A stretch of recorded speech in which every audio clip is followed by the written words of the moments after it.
Okay, so guys, let me introduce to you our speaker for today's webinar. So our speaker is a distinguished legal expert dedicating to upholding justice and advocacy.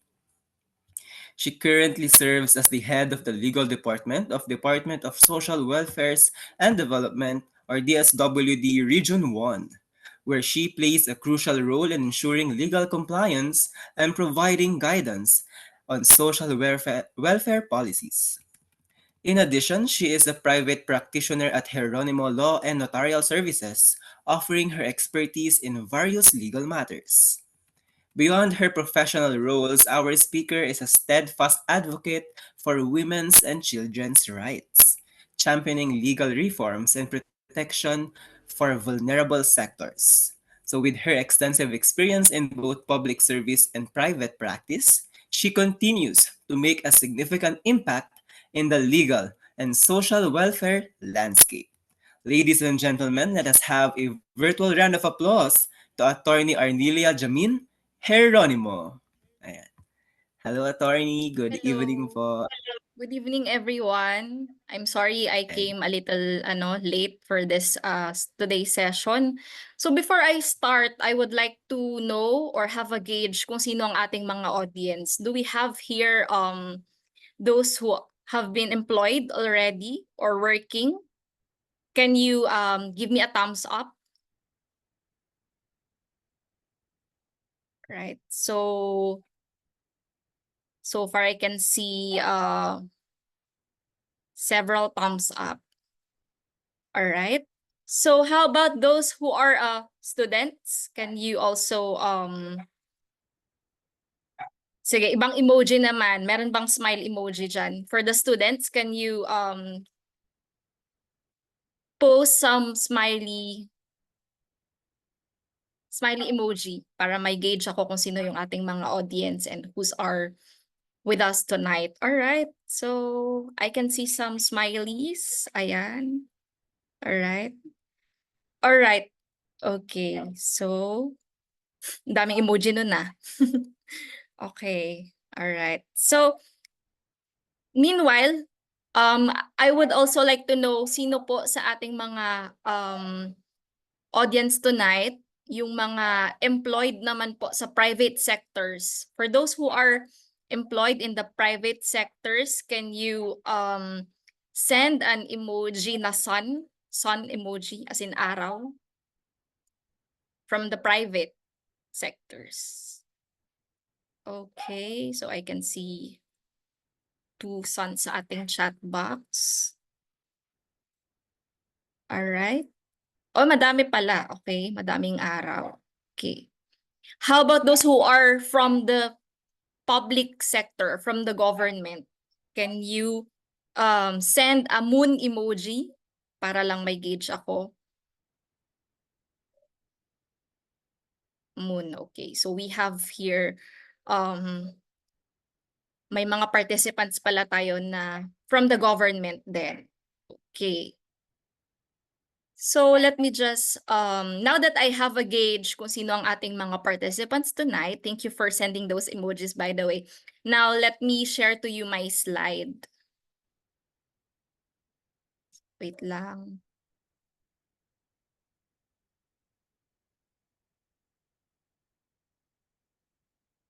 So far, kamusta naman kayo? How's your Wednesday going? Even if it's a hump day, is everyone okay naman? Medyo magiging technical lang ang discussion natin today. So I hope you would be able to grasp kung ano man yung ating i-share for this session. So before I start, wait lang medyo lang kasi yung nasaan na yung aking slide.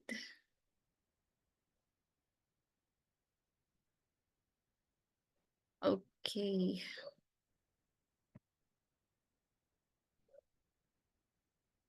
Ayan, is my screen okay? I mean, nakikita nyo ba yung slide or hindi pa? Not yet po. Not yet, okay. Ayan, nag-appear na siya? Yes po, attorney. Okay, so wait lang, i-full ko lang siya para it would So it would accumulate the entire screen. Okay, so for today's session, I'll be discussing to you the guides in creating employment contract. So kanina, I was able to know na meron tayong mga participants who are students. I'm sure you registered on this because you want to know more about contracts as well as for your future employment purposes. I also came to know that there are participants from the private sectors and from the government. Magkaiba po kasi when it comes to the private sectors vis-a-vis to the government sector. So later on, I'll be further discussing to you kung ano yung kinaibahan nun. So for the meantime, it is important for me to give you an overview kung ano nga ba yung magiging flow nitong ating discussion tonight. So we have here, of course, definition of contract, ano nga ba yung employer-employee relationship, what are the kinds of employment, and of course, the bread and butter of this discussion is for you to have an overview of the sample employment contract. Kung ano nga ba yung mga terms and provisions that are important to be incorporated therein. So contract. When we say contract, it encapsulates the notion of meeting of the minds between two or more persons, whereby one binds himself with respect to the other to give something or to render some service. Okay, question from our for our participants. Do you think that it is possible na magkaroon ng contract by mere verbal agreement? Pa-chat naman ng yes if you think so, and pa-chat naman ng no if you say the otherwise. Okay, so no, no, yes, no, no, no, no, yes, no, not legally. Okay, so karamihan no. Pero here's the thing. It is possible that there can be a verbal contract. Bakit? Hihimayin natin kung ano nga ba yung elements ng contract. So first, wait lang, let me just proceed. Here are the elements of contract. Dapat may consent of the contracting parties. Tapos dapat merong object certain, which is the kung saan iikot yung kontrata ninyo. And third, there should be a cause of the obligation. Or ano nga ba yung magiging panulak ba for the parties to do their obligation. So let me share to you first what is consent. By consent, ibig sabihin yan parang pumapayag ka na you allow yourself to be subjected of an agreement that you will do certain matters in return of something. Sige, so medyo conceptual yung atake natin. So let's give an example. For example, si A and B. Si A and B, they are both parties, they are both individuals. Si A, employer siya. Let's say si A ay sole proprietor ng isang let's say store. Si B, siya ay isang private citizen who wants to be employed or to gain fiduciary gain or kung ba magkaroon ng financial gain. Ngayon, itong si A, nangangailangan siya ng magtatao sa pharmacy niya. So, si A, ulitin ko, si A, owner ng pharmacy.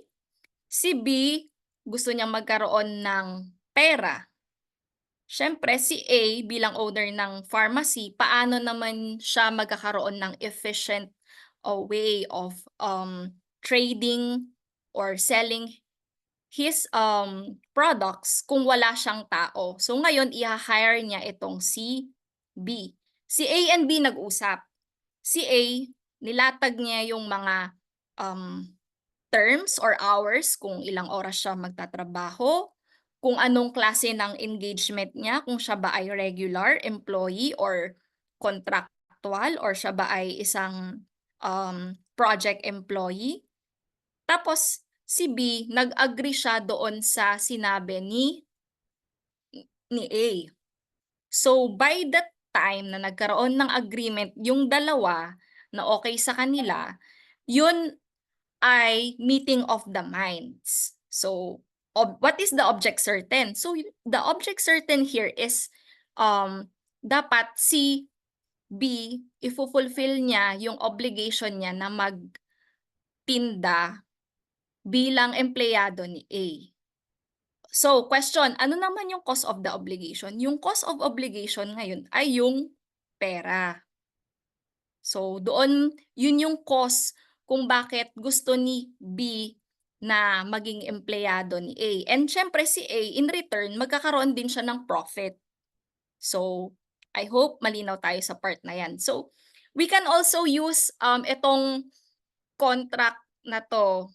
For example, let's make a metaphor when it comes to relationship para madaling maintindihan. For example, si boy and girl. Si boy, he provided his intention na gusto niyang maging in a relationship with this girl. Ngayon, si girl, nilatag niya yung mga ano niya, parang syempre magpapaligaw pa siya and all.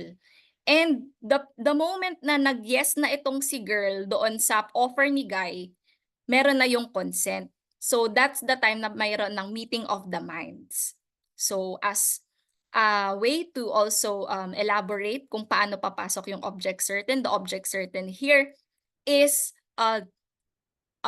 yung pagkakaroon ng pagpaprovide ng emotional comfort, syempre na hindi na love itself is the object certain and the cause of the obligation is something that is intangible on the part of the parties. So I hope it's clear on that end. Now, dumako naman tayo kung ano nga ba yung employer-employee relationship. Paano nagkakaroon or what are the parameters in order to identify that there is an employer-employee relationship? So the Supreme Court has laid down in its jurisprudence that there is a fourfold test. So itong fourfold test na to, ito yung batayan in order to identify that an employer-employee relationship exists. O ito para sa ating mga currently employed. Paki-check naman kung pasok kayo sa fourfold test. So unang-una, dapat merong selection and engagement of employee. So paano tong selection and engagement of employee? Ito papasok na sa hiring. 'Di ba? Lahat naman ng empleyado dumadaan sa hiring. Si employer magpo-post siya ng mga standards niya, kumbaga, kung ano yung mga hinahanap niya na qualities para mag-hire siya ng isang employee. So, that's the first selection and engagement of employee. By the time na si employee ay pasok doon sa standards na pinost nitong si employer, then magi-start na yung kanyang engagement. Another thing, meron nga bang payment of wages? Sumasahod ka ba? If yes, of course, that would fall as part na, okay, merong employer-employee relationship kasi I do this in exchange of that.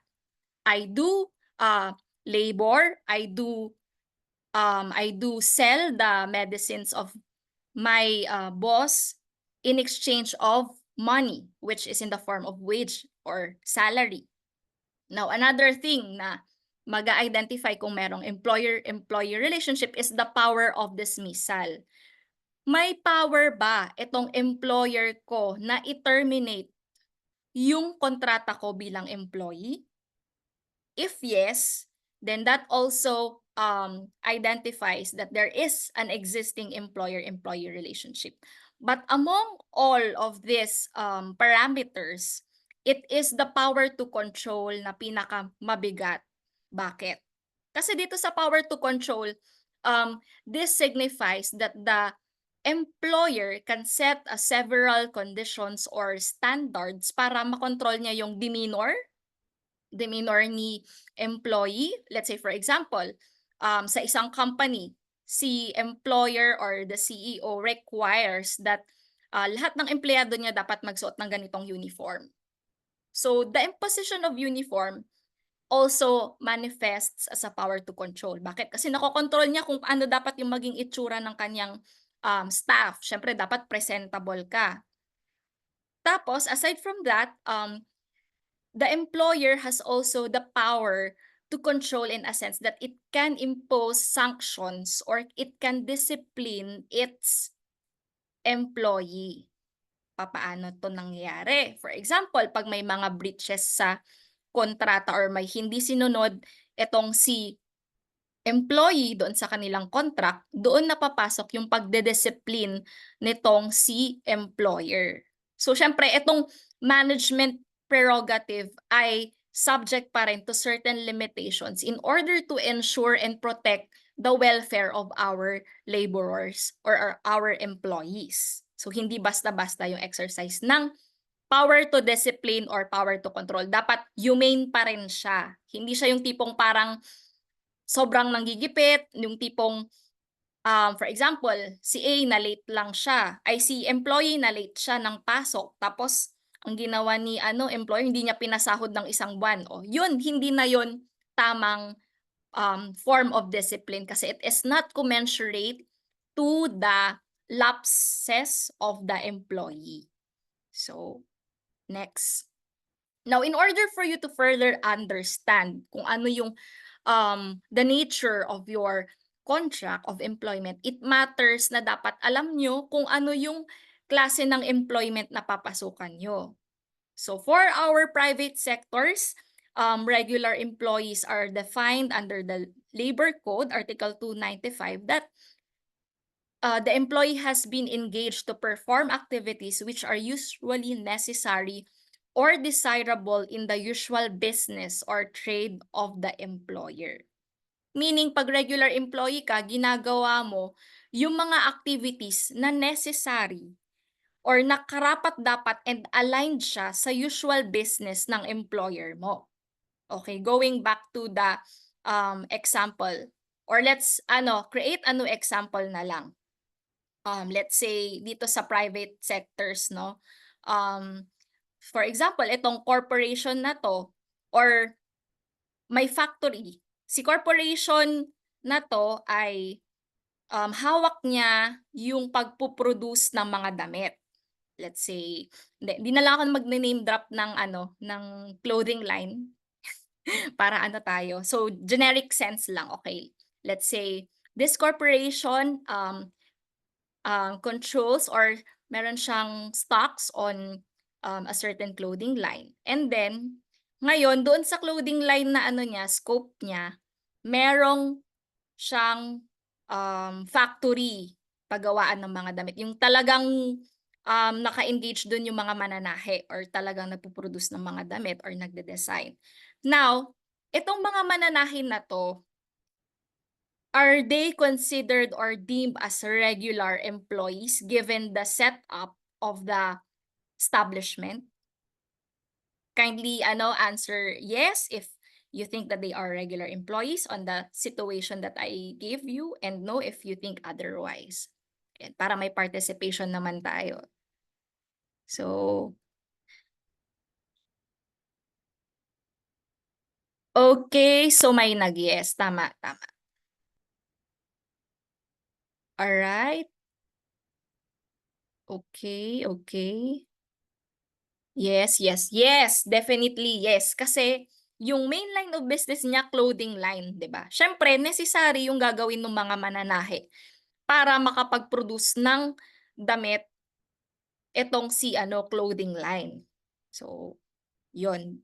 They are deemed as regular employees on that note. So, ngayon, sa konteksto naman ng gobyerno. Now, paano niyo masasabi na kayo ay part ng regular employees under the government? What are the parameters that you can say na kayo ay okay, I'm considered as regular employee? So sige, given the example, since I am working in a government agency, I myself is deemed as a regular employee if the position that you are handling is a plantilla. Familiar naman po ang ating mga government employees na present sa plantilla. Tama po ba? Yes naman po dyan kung familiar po ang ating mga government employees. Ayan, thank you. So, kapag you are occupying or you are employed under the notion of plantilla, then you are deemed as a regular employee. Let's say for example, si DSWD. Okay, so meron siyang plantilla ng project development officer, kunwari. Ngayon, itong project development officer, since it is a plantilla or nag-originate siya sa central office and then meron siyang supported with certain guidelines from the department and back up din siya ng DBM na itong position na to ay granted ng DBM ng plantilla, then it is deemed as a regular. Meron din kasing tinatawag na contract of service sa ating mga government employees. Ngayon, itong contract of service, it is not deemed as employer-employee relationship. Walang employer-employee relationship sa contract of service. Bakit? Kasi they are bound by the mere contract. Medyo iba nga lang yung notion po when it comes to the employment sa gobyerno. So itong contract of service sila, they may be renewed yung kanilang kontrata or pwedeng pre-terminated if they commit any breach of contract. So on that alone, ang mga contract of service, hindi sila entitled sa mga benefits na meron ang regular employees. So I hope clear po tayo dyan sa part na yan. And I hope I'm not able na nako-confuse kayo when it comes to the private sectors vis-a-vis doon po sa ating mga participants from the government. So far okay naman ba? Pa-thumbs up naman po if naiintindihan naman.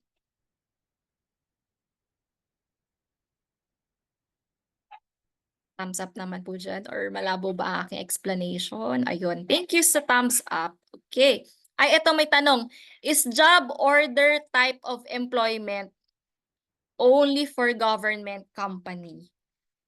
No, I don't think na encapsulated lang siya sa government company. Baka meron din, I think, meron ding mga private sectors that classify their staff as job orders. So, hindi lang siya limited sa gobyerno. So, now, since we are able to distinguish what is regular employee from contract of service and job order, let's now proceed to the next type of employment. Project employee.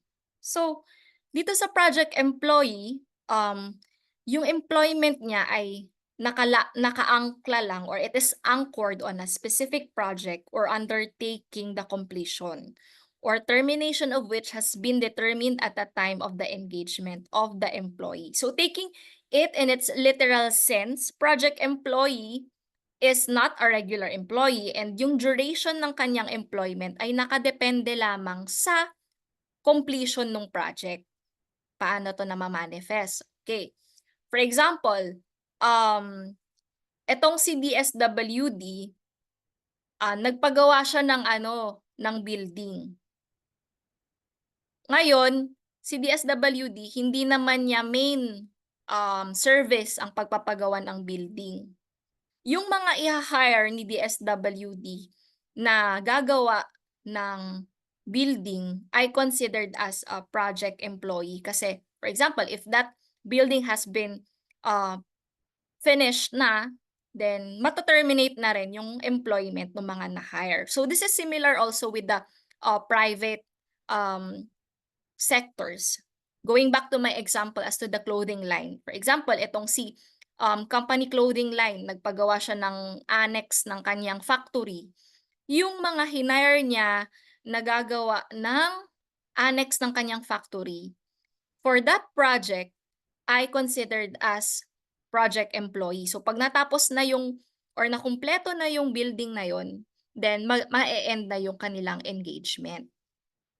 Okay, yeah, project-based, tama po. Also consultant, yes. Ganun nga yung ano. Consultant can also be a project employee. Alright. So, next slide. Seasonal employee. So, whose work or engagement is seasonal in nature and the employment is only for the duration of the season. Seasonal employees employed for only one season remain as seasonal employees.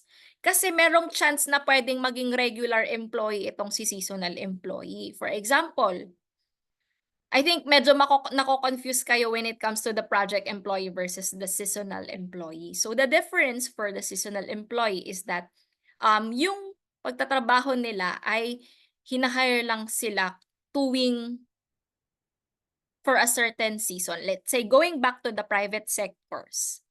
Let's say si private sector na clothing line wala siyang mga in-house accountants or kailangan niya pa ng mga additional accountants. Yung filing ng kanyang taxes or BIR, that can be termed as a season. Kasi hindi naman siya, 'di ba, hindi naman araw-araw na nagfa-file ng taxes. So yung tax season na 'yan, 'pag hinire ni clothing line itong si accountant in order to secure all the BIR documents that they need, yung employment niya is a seasonal lang. But then and again, if itong si accountant na 'to ay lagi na lang siyang hina-hire ni clothing line for the same season na paulit-ulit, nagiging siya, nagiging regular employee siya. Gets ba dun? Gets ba yung pagkakaiba niya kay project employee? Okay naman po ba? Kasi ang i-ha-highlight natin dito is the season. Season nga, 'di ba? Parang yun nga, tax season. When it's tax season, you hire your same trusted accountants. So therefore, 'pag hinire mo siya ng hinire ulit for the same season, magiging regular employee siya in a sense. Whereas for the project employee, you only hire them for completion of project. So gets ba yung difference? Gets po ba?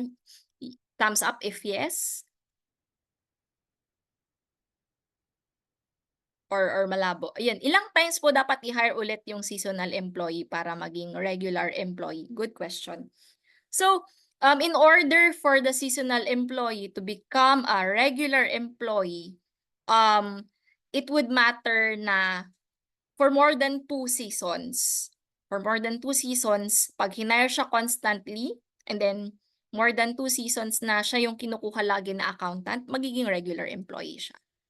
And also, if it is stated then clearly in their contract na kapag ganito ay, for example, as to the their employment contract, nakalagay doon yung regularization na after hiring you for 2 consecutive seasons, you are deemed as a regular employee. If that is stated or clearly written in the contract, in the employment contract, then that's a legitimate commencement of the regularization of employment. So later on, makikita nyo yung sample kung paano na-manifest yung regularization ng mga ganitong employee. Alright. Ano po pinagkaiba ng casual at seasonal employee? So, wait lang po. Later, I'll discuss to you kung ano yung pinagkaiba nila. So, eto. Those called to work from time to time are considered as regular seasonal employees. Ito yung sinasabi ko kanina, na kapag from time to time, sila yung tinatawag, they do not perform work during the off-season and are only temporarily laid off or on leave until re-employed. So, for example, going back to my example, these accountants were hired for the tax season. Tapos kapag tapos na yung tax season, hindi sila nagpa-perform ng work.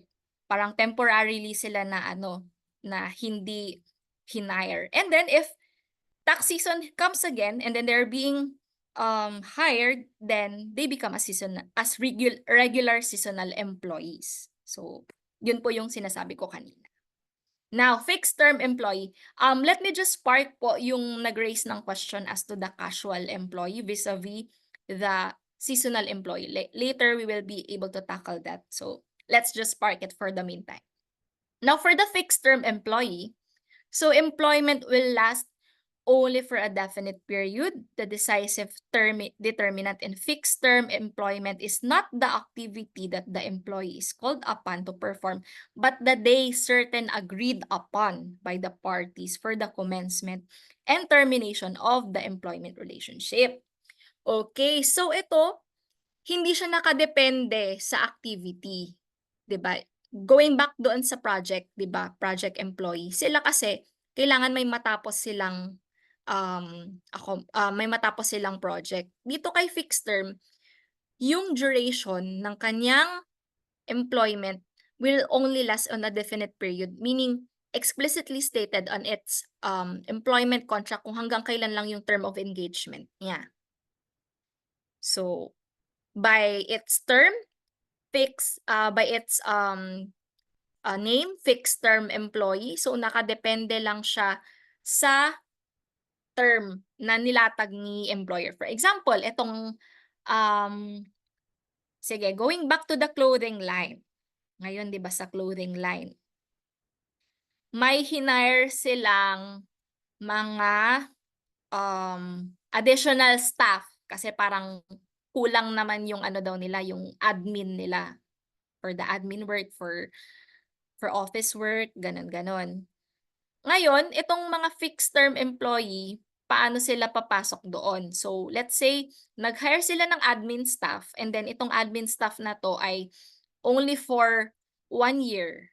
If their period of engagement is for 1 year, they can be coined as fixed term employee kasi definite period lang siya. Hindi siya nakadepende sa activity, pero nakadepende siya kung hanggang kailan. Ang usapan dito is when. Sa project base po ba ay wait lang, may mga tanong pala dito. Ano po difference sa seasonal at sa pakyaw? Sige, later i-discuss natin. Sa project base po ba hindi applicable na kapag na-hire ka po ulit as project base, pwede ka ma-regular? Pwede din. Pwede din naman yung sa project base na mag-a-apply yung pagiging regular. So long as, for example, for the same project, going back to clothing line, let's say for infra naman ang kanilang gagawin na project, if for that's another infra project, pag hinire ulit nila yung mga set of engineers na yon to construct the building, pwede silang maging regular in that sense. So I hope malinaw ba yung part na yon nung on how the project-based employees become regular project-based employees? Okay naman po ba, Ma'am Joy?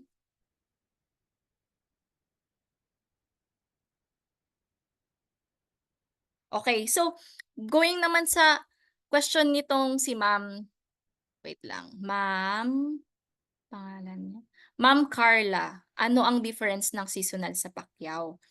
Etong pakyaw kasi ano siya, traditional labor system kasi siya, na base lang siya doon sa completion ng task. Okay, completion ng task. And etong season kasi, based naman siya, yun nga yung na-lay down ko na context. For example, it is based on the existing season or needs of the employer. Parang may quota kasi si Pacquiao. It works based on, for example, yung mga gumagawa ng newspaper, let's say publishing house. Si publishing house, 'di ba, parang may quota yung mga publisher na dapat ganitong 100 newspapers should be printed. So if set siya based on the output, pakyaw siya. Pero kung seasonal, it is based on the context let's say, going back to my example, tax season. So, ganun po ang kanyang ano. May tanong, meron po ba tayo na limit na ng pag-hire for project-based employment? Like, pwede po ba na si construction company, may 5 projects po.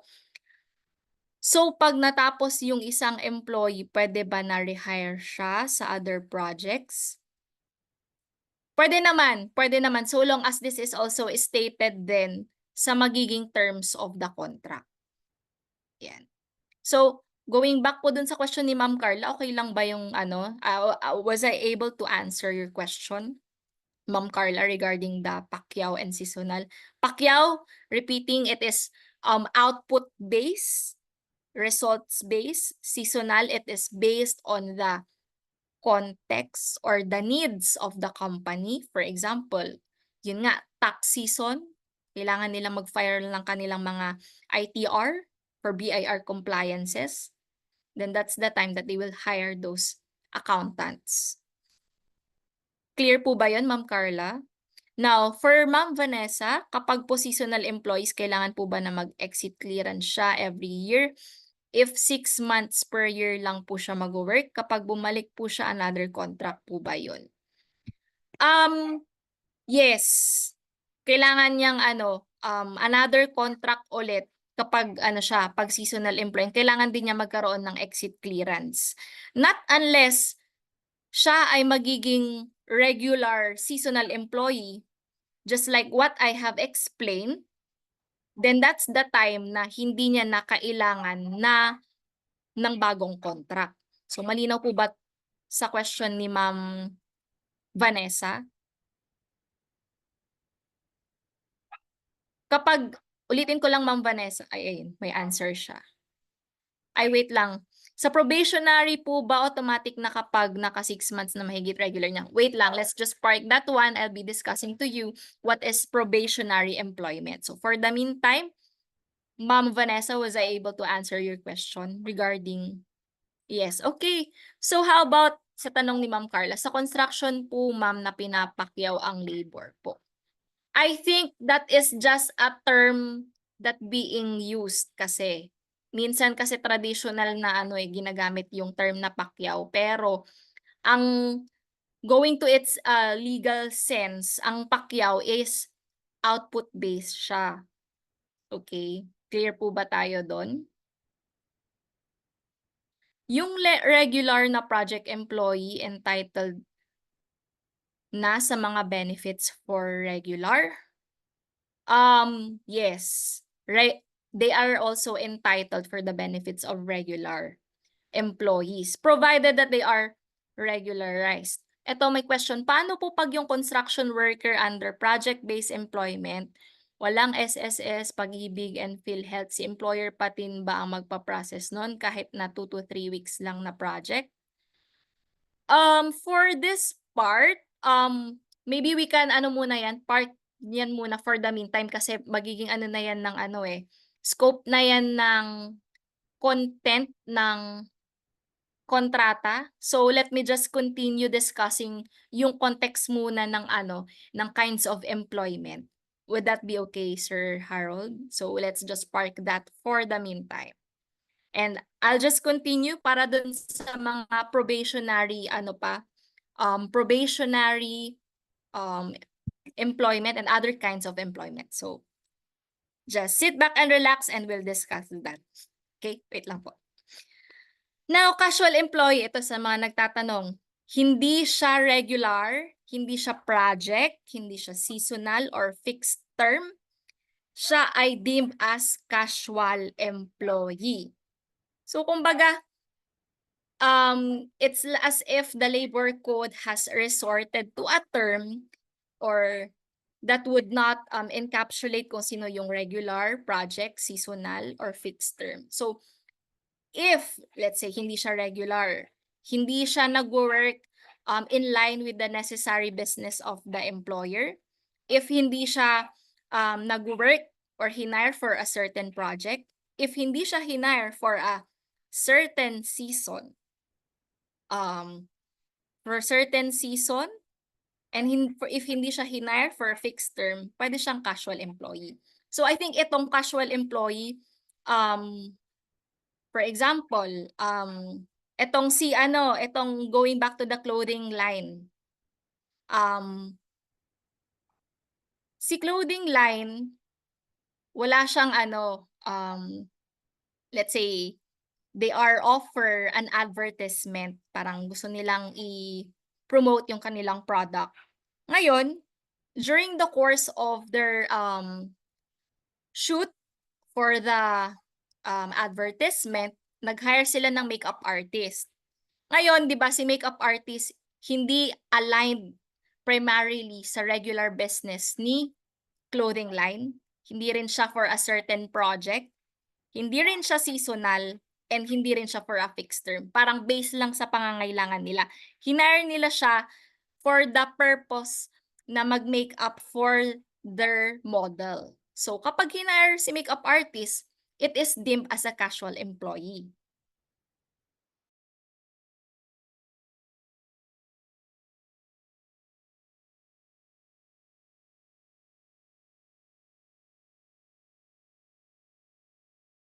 Or fixed term. So, ganon. Parang casual employee. Now, probationary employee.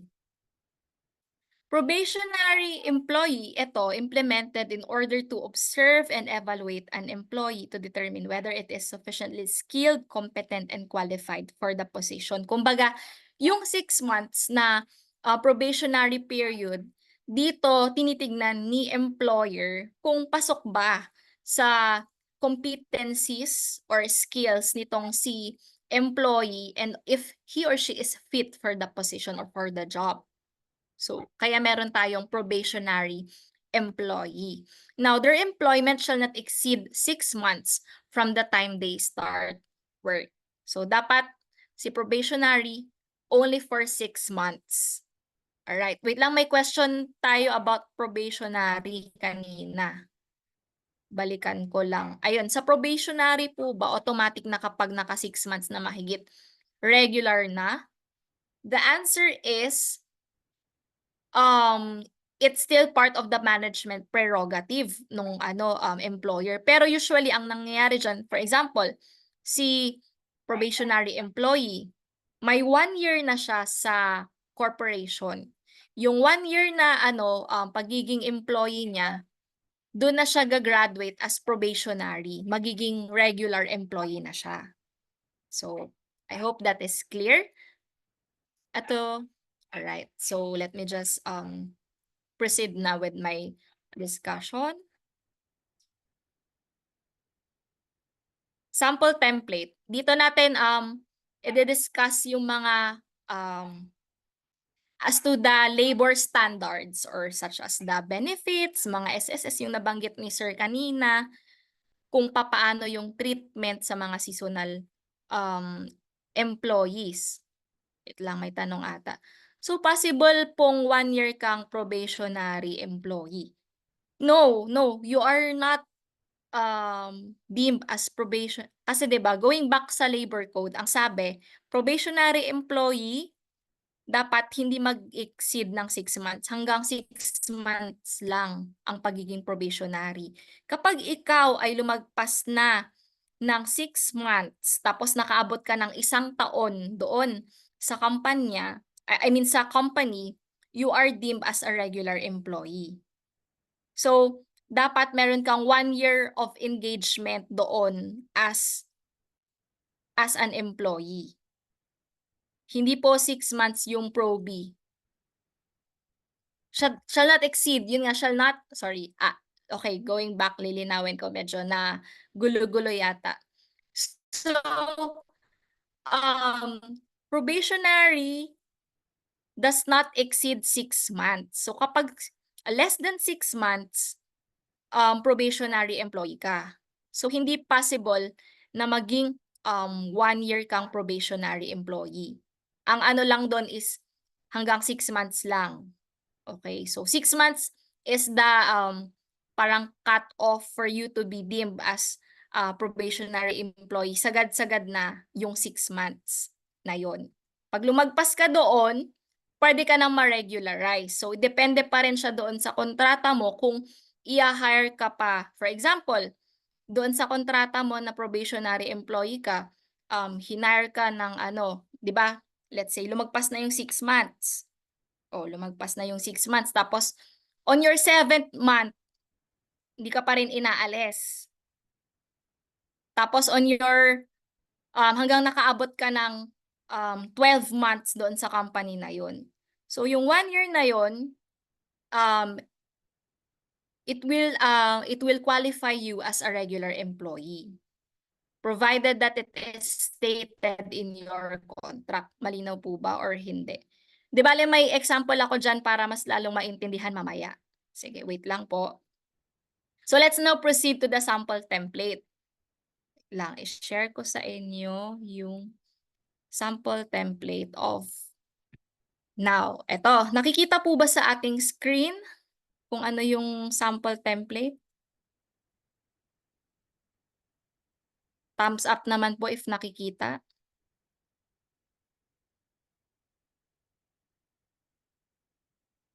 Okay, nakikita. Alright. So, alright. Sige. So, ito yung sample form ng ating contract of employment. So, it matters na dapat nakalagay kung kailan siya date executed, kung saan, and kung sino. For example, ABC Incorporated.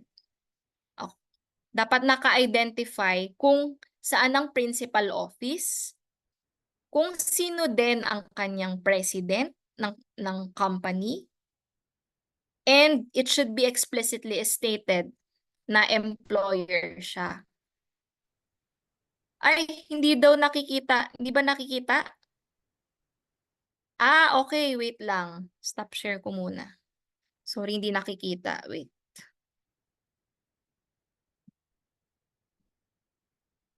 Ayan, nakikita na ba? Okay na ba? Alright, alright. So, ito, going back. Ito yung sample contract of employment. So, I'm sure for all of our participants who are employed, I bet you have signed your contract of employment. Tama po ba? Mahalaga na meron kayong contract of employment. Pag mga ganitong bagay, dapat hindi lang kayo magsesettle sa verbal agreement. So when it comes to labor, you should require that the contract of employment should be executed. Why?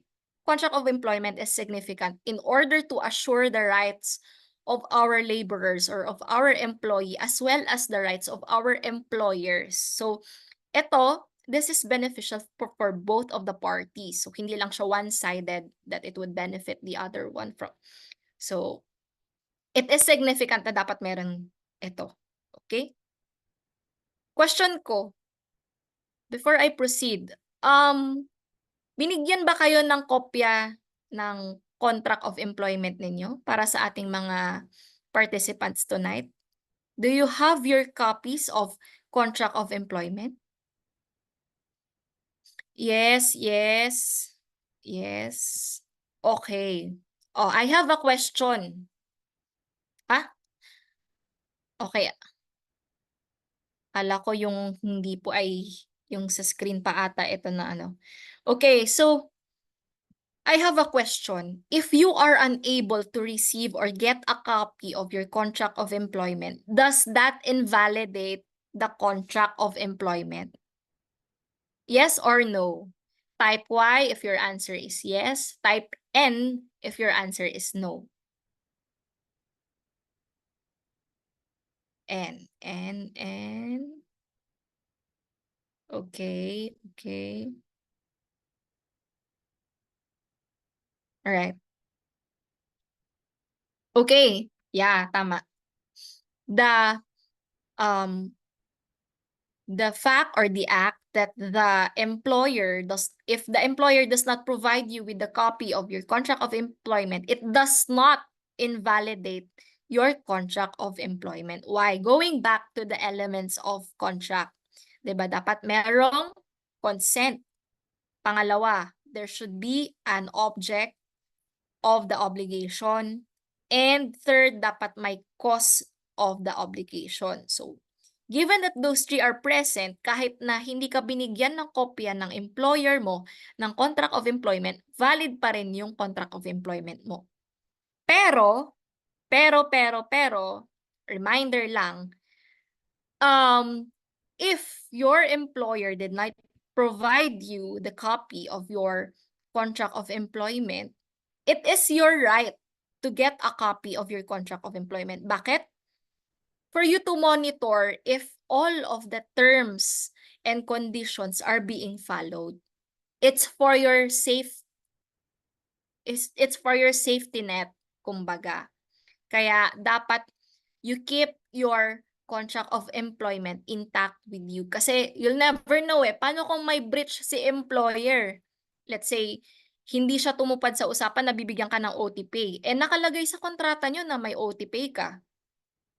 Now, you have the right to get the copy of your contract of employment and be able to invoke your rights that are written on it.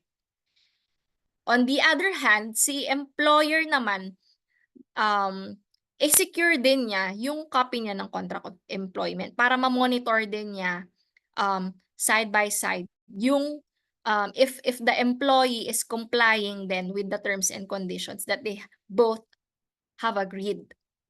Okay? So now, going back, it is important na identified itong pangalan nitong, of course, employer, the corporation, whether or not it's a sole proprietorship or a company or a corporation, and then dapat nakalagay din yung principal office kung saan siya naka-situate, as well as the representative or the president of the corporation should be identified herein. And on the other hand, on the part of the employee, dapat nakastate din yung pangalan ni employee.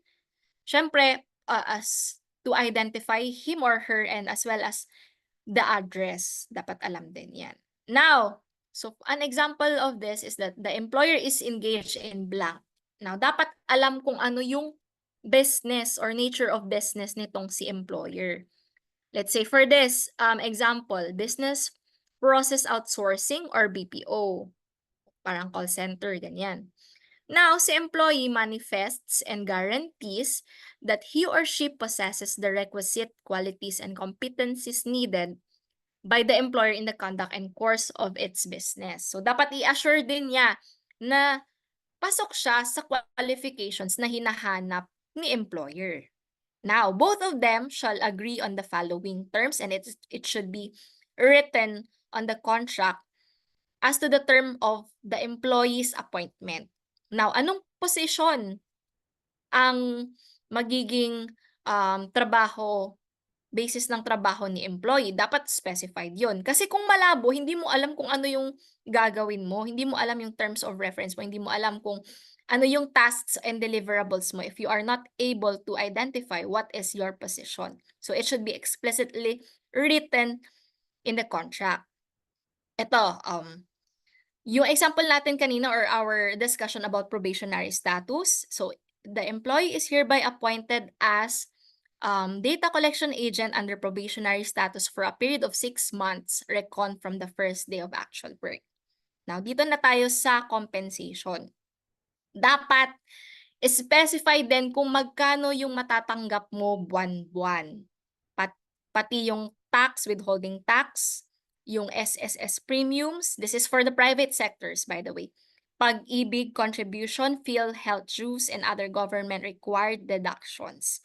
In addition, employer will pay the mandatory 13th month salary at the end of each calendar year, and the employer may, at its discretion, provide performance bonuses. Kasi ang mga bonuses naman ay management prerogative. So, pwede silang mag-provide ng mga performance bonuses. Annual and incremental salary adjustments and merit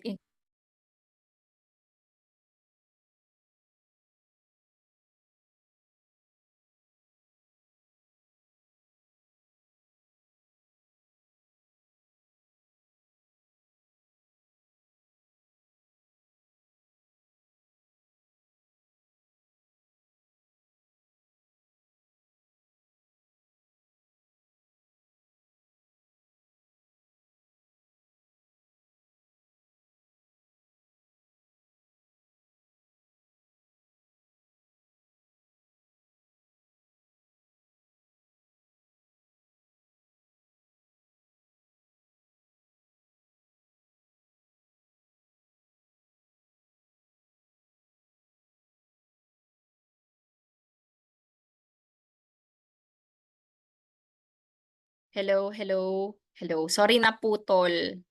Wait lang. Going back doon, naririnig ba ako? Sorry. Sorry for that interruption. Let me just answer the question kanina na pinark natin for the meantime. So, going back doon sa question ni Sir. Saan na yun? Paano po pag yung construction worker under project-based employment, walang SSS, Pag-ibig, and PhilHealth? Si employer pa din po ba mag-process nun kahit na 2 to 3 weeks lang ang project? Yes! It is a must na dapat i-process ni employer yung mga requirements na yun kasi nakalagay yun sa labor code. If you're not able to comply with those requirements posed under the labor code, then that may implicate uh, the employer's establishment na meron siyang violation ng labor law. So dapat you should comply stringently with the requirements being posed under our labor code. So okay. Let me continue discussing and sharing po yung ating sample template. So, yeah, nagre-reflect na ba ulit? Okay, eto na tayo sa regularization of employment. Now, eto kanina, question po kanina ng mga ating participants whether or not paano nga ba maging regular ang isang probationary employee. So by the end of the 6-month probationary period, depending on the recommendations of the immediate supervisor or manager, employee will become a regular employee of the company, entitled to all company benefits and privileges enjoyed by regular employees. So ulitin ko sa sinabi ko kanina, it would depend on the management prerogative. For example, natapos na yung probationary period ni employee A. 'Di ba? Hanggang 6 months lang siya dapat. Pero hindi pa siya pinapatigil. Tapos may recommendation ngayon from the immediate supervisor na okay naman yung performance niya. So let's hire A as a regular employee. Ngayon natapos na yung kanyang probationary period of 6 months. So pag natapos na yun and then hinire siya, then the probationary employee becomes now a regular employee. Alright, so now let's proceed po. Siyempre may mga parameters ulit yung mga supervisor and manager kung paano nila i-qualify as regular employee yung probationary employee. Dapat siyempre ma-meet nila yung skills and other qualifications needed in order to be efficient in the field or in the corporation's business. Now, vacation and sick leave benefits. Ito, important ito na dapat meron sa kontrata. So, i-check nyo, dapat meron kayong ganito ha, kasi this is lodged in the labor code that this one should be present. So, upon regularization, the employee will be entitled to 7 days of vacation and 7 days sick leave for each year of actual employment. Employee is expected to accrue leaves before he can apply for it. Since leave credits are not convertible to cash, employees strongly encouraged to use all leave credits earned during the calendar. Now, pwede rin dito, when it comes to the women or female employees natin, siguro iniisip nyo, paano yung maternity leave? Paano kung hindi siya nakalagay dito sa kontrata ko? Magagamit ko pa rin ba siya? So the answer is yes. Kasi meron tayong batas when it comes to the maternity leave. So dapat i-avail pa rin yon ng ating mga female workers or employees. Hindi porket it's not stated in the contract, hindi niya na pwedeng ma-invoke. May invoke at may invoke pa rin niya. Provided that she is a regular employee and nagko-comply siya doon sa SSS contribution niya. Okay, so now, what are the duties and responsibilities? Siyempre, dapat ikaw na empleyado, nag-agree kayo ng employer mo kung ano yung magiging trabaho mo. Siyempre, baka mamaya may ipagawa sa'yo that is out of the scope of your work. So, dapat you are aware kung hanggang saan lamang ang iyong trabaho. So, example of this template, employee shall perform the duties and responsibilities that his position or job necessarily entails, as may be contained in his job description or as may be reasonably assigned to him by the company time to time. The specific duties and responsibilities of employee are contained in the corresponding scope of work and job description, which herein employee acknowledges to have read and understood as a condition for his regularization and entitlement to other benefits and promotion. Employee is obliged to perform his duties loyally, independently, and industriously to help meet the goals and objectives of the company, and is expected to carry out these responsibilities to the best of his knowledge and abilities in order to protect and advance the interests of company principals and its employees. For sure, may naka-attach sa mga contract of employment ninyo na job description. Of course, whenever you apply for a job, nakalagay yan sa publication nila for vacancy kung ano nga ba yung job description, kung ano yung mga deliverables mo or mga results na dapat mong i-render. So it matters that it is also explicitly stated in the employment contract. Now, place of work. So dapat alam mo kung saan ka magtatrabaho, saan ka mag-o-office. It is a must for you to know kung paano yung magiging setup mo ng time in and time out kasi it will also encapsulate your hours of work. So, for the hours of work, it is important and it is lodged in our labor code that minimum of 8 hours of work per day ang dapat i-render and mag-report siya for work ng at least 5 days per week.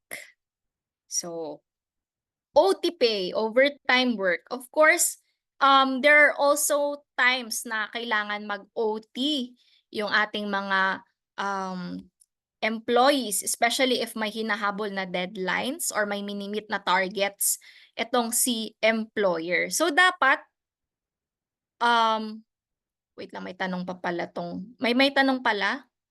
So what if po tapos na po yung 6 months, then employer ay generous na gusto bigyan ng second chance and gusto pa extend yung probationary until 2 months if pass regular, if failed EOC po. Possible ba yun as long as they have agreement between employer and employee? So let me just clarify po, Ma'am Henessa, if I'm able to grasp your question. So your question is, yung situation ay 6 months, natapos na yung what do you mean by generous?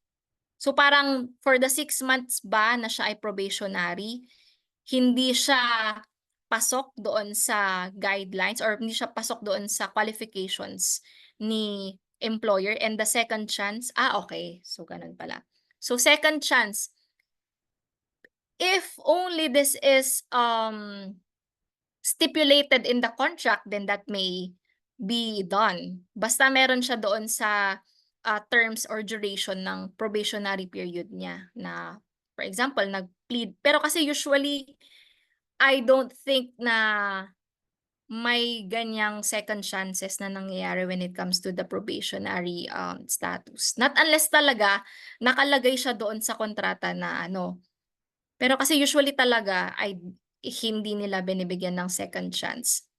Not unless, of course, there's an exemption that if they have an agreement, it is stated in the contract that the employer may give another 6 months, then okay yun. Pero the usual thing that happens is hindi siya only for the 6 months lang talaga and hindi na nabibigyan ng second chance. So, I hope clear po tayo sa part na yun. Okay. Now, going back dito sa overtime work. So, sa overtime work, 'di ba may mga deadlines na binibit, targets na dapat i-meet. So, for sure, OT is not a different concept sa ating mga nagtatrabaho. Sino dyan sa inyo ang laging nag-OT? Pataas naman ng kamay. I mean, virtually, raise a hand. I mean, virtually, mag-like na lang, thumbs up. Sino lagi nag-OT dyan? Suki ng OT. Ngayon po, naka-OT. Ay, wow, sipag naman, Sir Joshua. nagmumultitask ka while listening to our session for today. Okay, so overtime work, this is definitely not new, and this is only allowed provided that your employer grants your or orders you to render overtime work, especially if they are beating deadlines or whatnot. Eto, may tanong. Is it legal to put on the employment contract to extend months of probationary if performance did not met during the 6 months po? To extend months of probationary. Hindi. Hindi. Kasi ang probationary period ay 6 months lang, 'di ba? It is clear that it should only be 6 months. So doon sa tanong kanina ni ma'am, another 6 months na naman. Kumbaga, okay, another contract na naman 'yun. It entails another probationary contract. So I hope clear po tayo sa part na hindi yung tuloy-tuloy siya na na probationary. For example, si A, 'di ba? Probationary employee siya. Natapos niya na yung 6 months. Tapos, on the 7th month, hindi siya identified na pasok doon sa qualifications ng employer. So, on that note, matatapos na yung kanyang probationary employment sa 6 months na yon, hindi na siya magiging regular employee. Hindi na siya makakatawid as regular employee. Ngayon, yung tanong ni Sir Harold is, if legal ba na yung employment contract ay mag-extend ng months ng probationary? Hindi po siya legal kasi, uulitin ko, it's only limited for 6 months. I hope that is clear. Eto, may tanong si Ma'am Myra, i-end po contract niya ng 6 months, then another contract po. Yes, ganun. Ganun yung mangyayari. I-end yung contract niya ng 6 months as probationary, and then mag-enter siya ulit ng bagong contract niya for another 6 months as probationary. Ganun. Is it clear po? For Sir Harold and Ma'am Myra. May tanong, attorney, if nag-OT yung employee pero hindi binabayaran ni employer through payroll, instead credit leave siya na pwedeng gamitin. Ito usually nangyayari din sa mga government. May tanong si Sir, wait lang ah. Okay, clear na for Ma'am Myra, si Sir Harold. So panibago na contract yung sa magiging for extension to improve and see. Yes, it's a separate na probationary contract pa rin.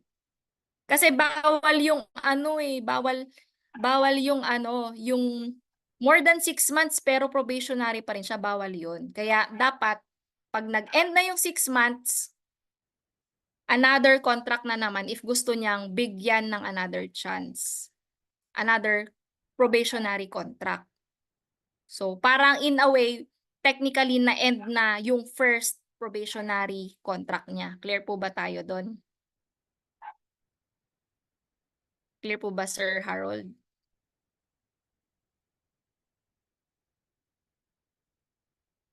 Okay, so yung tanong ni ma'am, attorney, if nag-OT yung employee, ayun, may sagot. Okay, clear na. Thank you. So, tanong ni Ma'am Joanne, if nag-OT yung employee pero hindi binabayaran ni employer through payroll, instead credit leave siya na pwedeng gamitin. Ito, hindi nangyayari din to sa government setup. For those who experience this in the government agency, meron tayong tinatawag na COC, yung sa time natin, creditable compensation time, ganyan. So, pwede rin naman po na gamitin ni employer, wait lang, may another. As a general rule, probationary is limit to 6 months, extendable in certain cases, one of which is when both parties agree in the employment contract. Okay. Wait lang, isa-isa lang sa mga tanong kasi na kayo. So, for the question ni Ma'am sa OT, pwede naman siya na credit leave. Pwede siyang credit leave so long as nakalagay din siya sa kontrata ninyo. So, dapat well stated siya. Dito naman sa sample contract natin, In case the demands of business or the company would require employee to work more than his or her regular stage, he may be required to render overtime work and shall be entitled to overtime pay as provided by law. Overtime work is not compensable for managerial employees unless otherwise declared by the management. So qualifying, ang overtime pay ay dapat, it is a must for our rank and files. Pero kung managerial employee, hindi po allowed ang overtime. Hindi siya compensable sa overtime work. So dito na po papasok yung yung sa creditable time, creditable leave kapagka managerial employee ka kasi nga ang OT mo ay hindi compensable.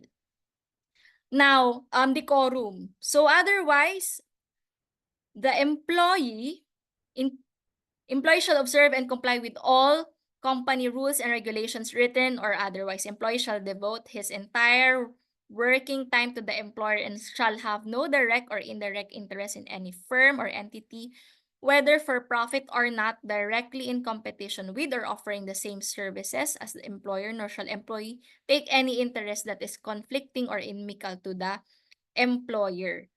So, this is the form of the control that I have mentioned a while ago when it comes to a measure of the existence of employer-employee relationship. Now, for the non-competition clause after employment, this can be written or reflected in the contract of employment. In the event that the employee is separated or terminated from employment for whatever reason, he shall not seek employment in a local or foreign firm engaged in a business similar to that of the employer, nor establish or set up a business offering similar services for a period of 1 year from the date of separation or termination, unless with consent of the employer. Ito, legitimate to or allowed to by the law na merong non-competition clause after the employment. Meaning, hindi siya pwedeng mag-engage with a similar business na pinasukan niya doon sa original employer niya. So, this is also prevalent or can be observed when it comes to, for example, pharmaceutical companies kasi may mga trade secrets yung mga yan as to the creation or formulation of medicines. Hindi nila pwedeng hindi nila pwedeng gayahin or mag-set up ng similar business lalo na kung may pinanghahawakan na trade secrets yung company na previously pinagtrabahuan nila. Now, intellectual property. This is also important to be observed, especially if the corporation or company owns several intellectual property materials, such as, for example, meron siyang mga literary works or meron siyang mga software programs that are patented. Hindi it should be observed that the matters pertaining to intellectual property rights should be adhered by the employee. Hindi niya pwedeng i-own yon as his or hers kapag meron tayong intellectual property clause. Dapat ino-honor niya na yung mga software programs or intellectual property ng kumpanya ay sa kumpanya lamang and hindi niya aangkinin. Another, non-disclosure and confidentiality. So this is really important. Bakit? Kasi meron po tayong law when it comes to the Data Privacy Act, which protects and safeguards the personal sensitive information na meron si employee as well as the employer. So the employee acknowledges and confirms na dapat yung kontrata maging confidential and dapat mag-adhere sila sa mga matters that involves sensitive personal information. So dapat they should strictly follow what has been provided under the Data Privacy Act. And for the undertaking, pwedeng optional na meron. So, dapat si employee, mag-work siya exclusively for the benefit of the company. Employee warrants that he shall comply with his undertakings. So, kumbaga, itong undertaking na to encapsulates that the employee is acknowledging his or her accountability. Now, termination. This is also important to be observed. Bakit? Kasi, hindi basta-bastang tinatanggal sa trabaho ang isang employee. Dapat ino-observe pa rin yung process for the observance of just or valid causes. So ito lang yung mga grounds under the labor code na pwedeng i-terminate yung employment contract ng isang empleyado. The inefficiency, incompetence, tardiness, insubordination, breach of confidentiality and non-disclosure, violation of company's intellectual property rights, just and authorized causes. Ito yung mga nasa batas. Other analogous causes and those that are provided in the company rules and regulations. So primarily, those that entail breach of contract are grounds, valid grounds to terminate the employment contract.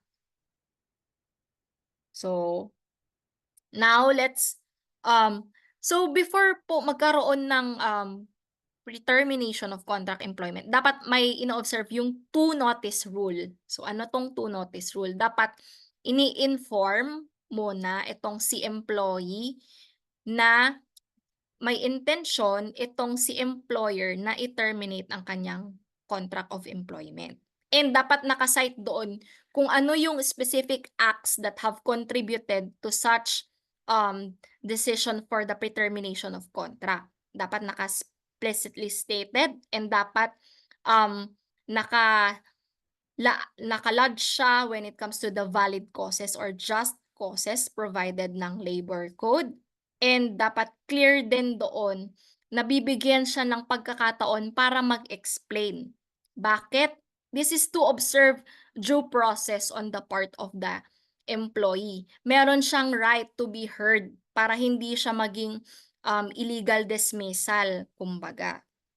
So after observing the two notice rule, for example, nag-answer itong si employee, ganito yung explanation niya na yung tardiness niya, explain niya yung reason, ganyan-ganyan. If the employer is not, kumbaga if hindi substantive yung kanyang answer, si employee, then the employer shall write a final notice kay employee na final na yung decision niya on pre-terminating his or her contract of employment.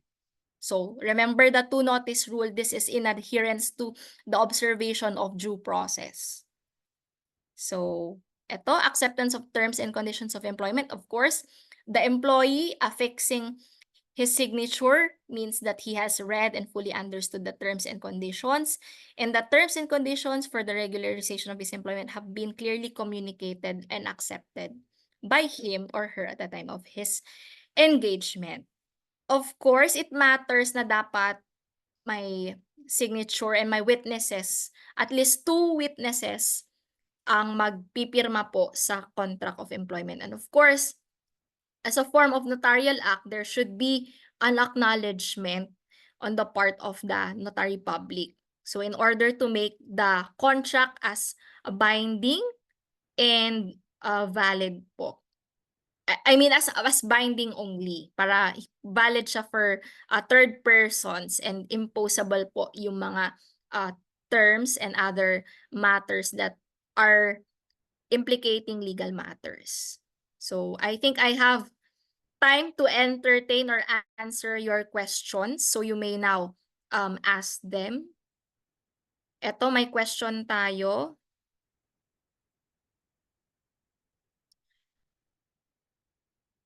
Pwede po, ano yun? Pwede po kaya yung after 6 months of proby po, rest for 1 month and start uli ng new contract?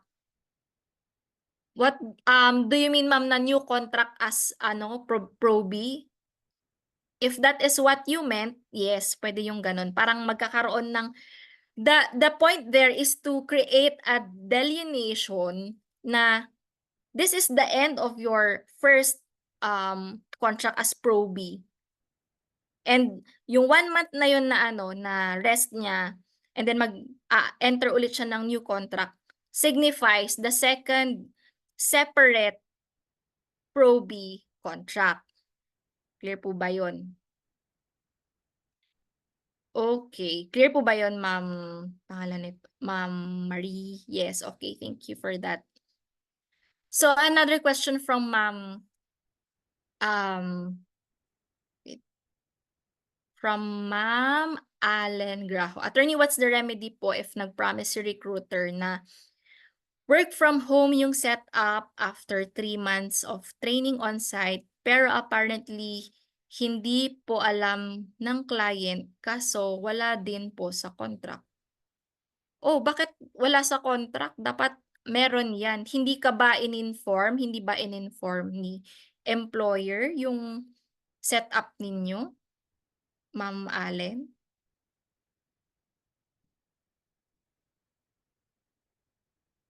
Ma'am Allen, what's the remedy? Ay hindi kayo in-inform?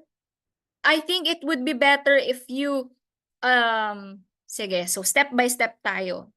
First, you write a letter addressed to your employer, bakit ganito yung nangyari? Bakit hindi kayo informed? And then dapat si employer nyo mag-provide siya ng sufficient answer on that note. And then aside from that, if hindi kayo convinced doon sa answer nitong si employer ninyo, and if it has some negative impact on how you receive your compensation, then you may lodge your concern sa Department of Labor and Employment. So, this is for ano po for especially for the private sectors. Dole po ang pupuntahan ninyo pagka may mga ganitong concern. Now, question, okay na ba tayo doon, Ma'am Allen?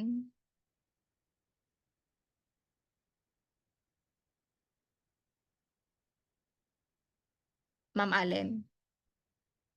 Si recruiter lang po ang nag-promise. Okay. Akala ko si si employer.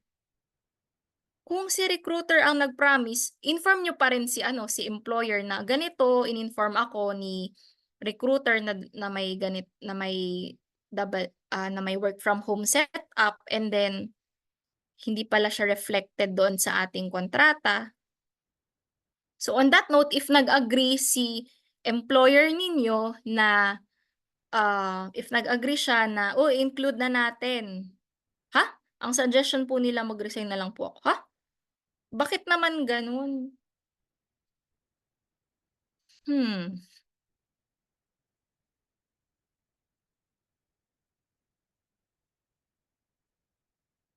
wait lang ma'am. May I know what is the nature of your work in order for me to have a context kung bakit ganyan yung nagiging sinasabi sa inyo, if it's okay? Or PM mo na lang sa akin ma'am if you don't want it to be, BPO. Bakit gano'n?